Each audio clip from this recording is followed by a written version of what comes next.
Hai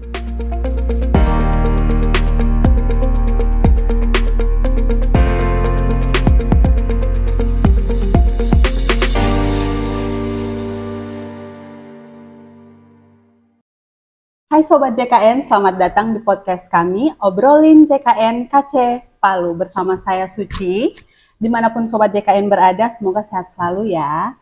Hari ini kita kedatangan narasumber yang cantik sekali, merupakan Kepala Bagian Mutu Layanan Kepesertaan, Ibu Nur Hasanah Kalau. Hari ini apa kabar Ibu? Alhamdulillah sehat Mbak Suci. Sehat ya, hari ini kita akan obrolin JKN tentang seputar hak dan kewajiban Ibu ya. Ini saya langsung saja mau bertanya karena saya penasaran apa sih sebenarnya hak dan kewajiban JKN itu.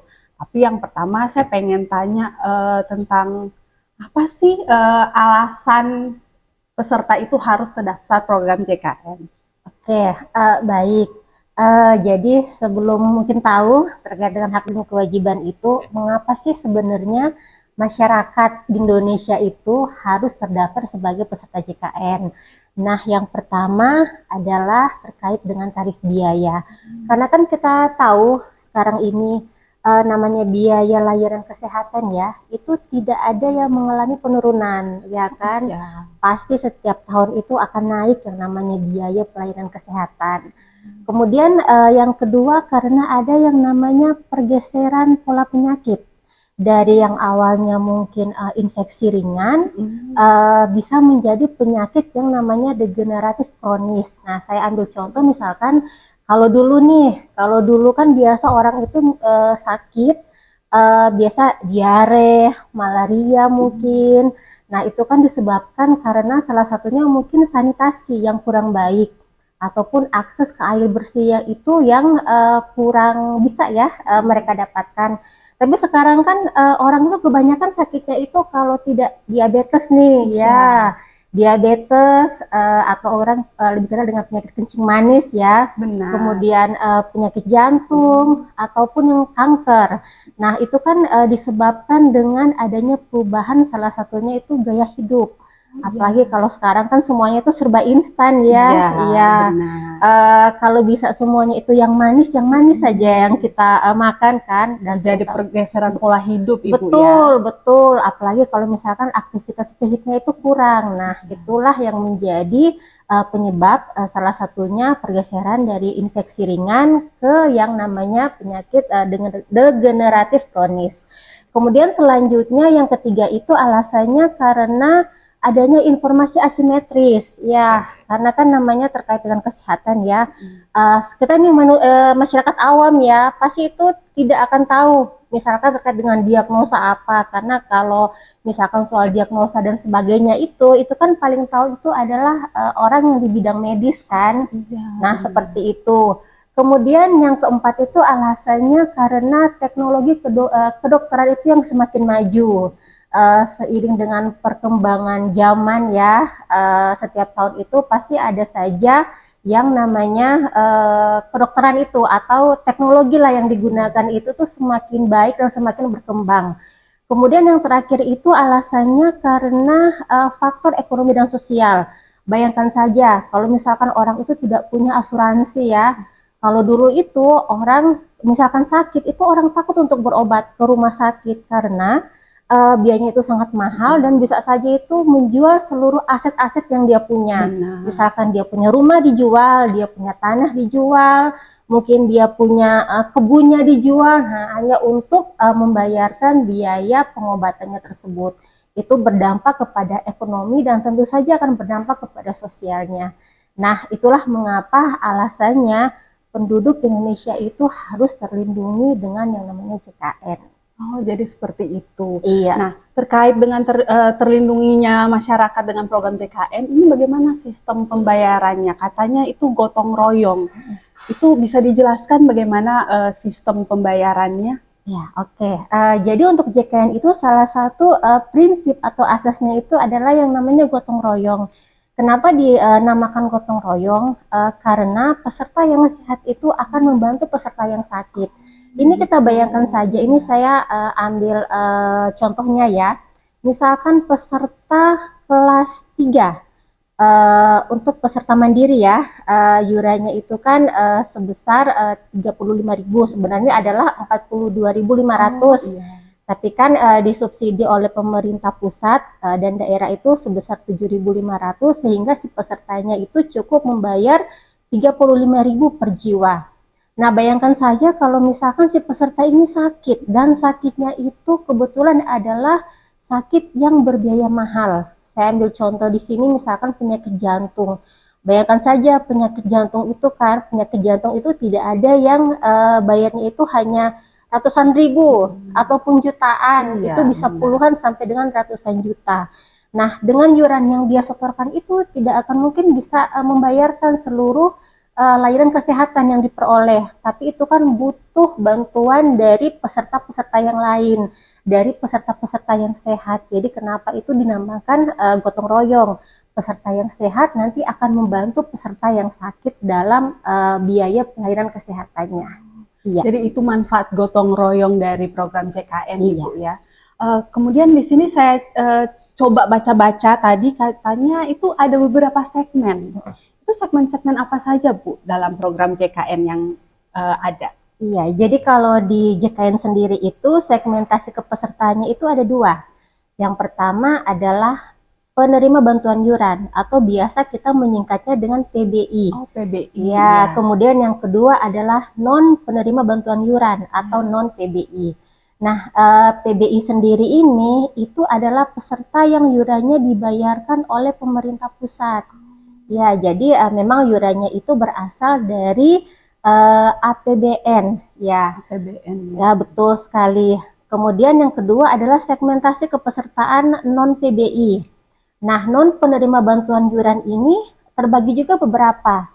Jadi terbagi sebagai pekerja penerima upah dan kemudian ada pekerja bukan penerima upah atau BP.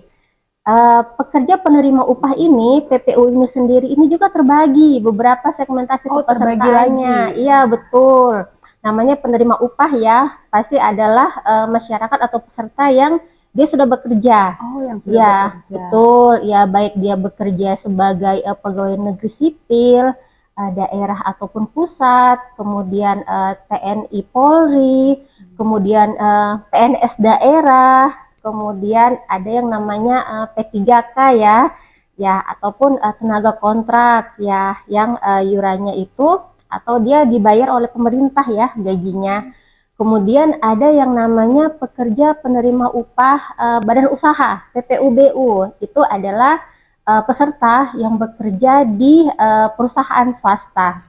Kemudian selanjutnya tadi ada yang namanya PBPU, pekerja bukan penerima upah. Ya, mungkin orang tuh lebih familiar kalau disebut dengan peserta mandiri ya. Oh, peserta mandiri. Iya, benar, iya. Karena kalau biasa kita menyebutkan PBPU, orang tuh suka bingung, PBPU itu apa? Nah, kurang paham. iya, Mereka kurang paham, kurang familiar dengan familiar. namanya. Ya, jadi namanya adalah peserta mandiri Peserta biasa mandiri. disebutkan. Nah, peserta mandiri itu adalah peserta yang memang ia membayarkan yurannya itu secara bulanan, secara pribadi. Ia beserta dengan anggota keluarganya sesuai dengan yang tercantum di dalam kartu keluarga.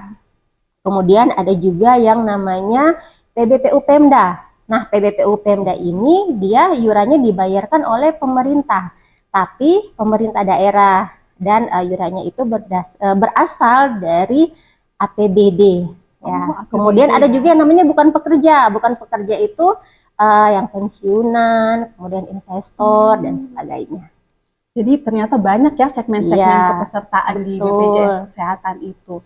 Dan terkait segmennya yang banyak, itu apa sih hak dan kewajiban mereka sebagai peserta BPJS Kesehatan ketika sudah terdaftar, Ibu? Iya. Untuk hak dari peserta ya. Nah, untuk hak dari peserta itu yang pertama adalah menentukan FKTP atau fasilitas kesehatan tingkat pertama. FKTP itu adalah seperti puskesmas, kemudian klinik, dokter praktek perorangan. Nah, itu peserta bisa memilih pada saat dia pertama kali mendaftar. Kemudian yang kedua adalah perlindungan data pribadi. Nah, perlindungan data pribadi ini sendiri pun itu BPJS Kesehatan itu berkewajiban juga untuk menjaga melindungi data-data pribadi yang disampaikan oleh peserta atau masyarakat ya ke BPJS Kesehatan dalam rangka untuk mendaftarkan dirinya beserta dengan anggota keluarganya. Ya, dan ada beberapa lagi juga untuk haknya dari si peserta tersebut. Kemudian dia bisa mendapatkan layanan di fasilitas kesehatan yang bekerja sama dengan BPJS Kesehatan.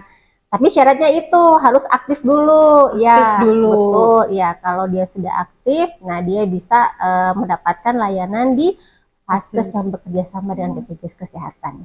Jadi ya, ada beberapa seperti itu. Terkait dengan kewajiban, iya. Di mana ada hak itu kan pasti melekat yang namanya kewajiban. Nah, kewajiban dari peserta JKN itu sendiri yang pertama adalah dia mendaftarkan diri beserta juga dengan anggota keluarganya yang harus dia berarti daftarkan. tidak bisa satu orang? Betul, tidak bisa satu orang. Jadi harus satu kartu keluarganya atau satu keluarganya yang terdaftar di dalam kartu keluarganya tersebut. Kemudian dia harus membayar iurannya, ya membayarlah iurannya secara rutin agar tidak mengalami kendala pada saat mendapatkan layanan di fasilitas kesehatan. Ya, berbeda kalau misalkan dia tadi segmentasinya adalah PPU ya, yang tadi bekerja, yang iurannya dibayarkan oleh perusahaan atau instansi, itu kan pasti langsung ya dari instansinya. Kemudian dia harus melaporkan apabila ada perubahan data dirinya, misalkan menikah atau misalkan bercerai atau misalkan ada anggota keluarganya yang meninggal, ya, itu silakan untuk dilaporkan. Ataupun misalkan ada perubahan gajinya, perubahan golongan atau pangkat, karena itu kalau untuk segmentasi pegawai negeri ya ataupun TNI Polri itu berpengaruh di kelas rawatnya dia. Iya. Dan kemudian yang paling penting ini juga satu kewajiban dari peserta itu untuk menjaga identitas kepesertaan JKN-nya itu dengan sebaik mungkin.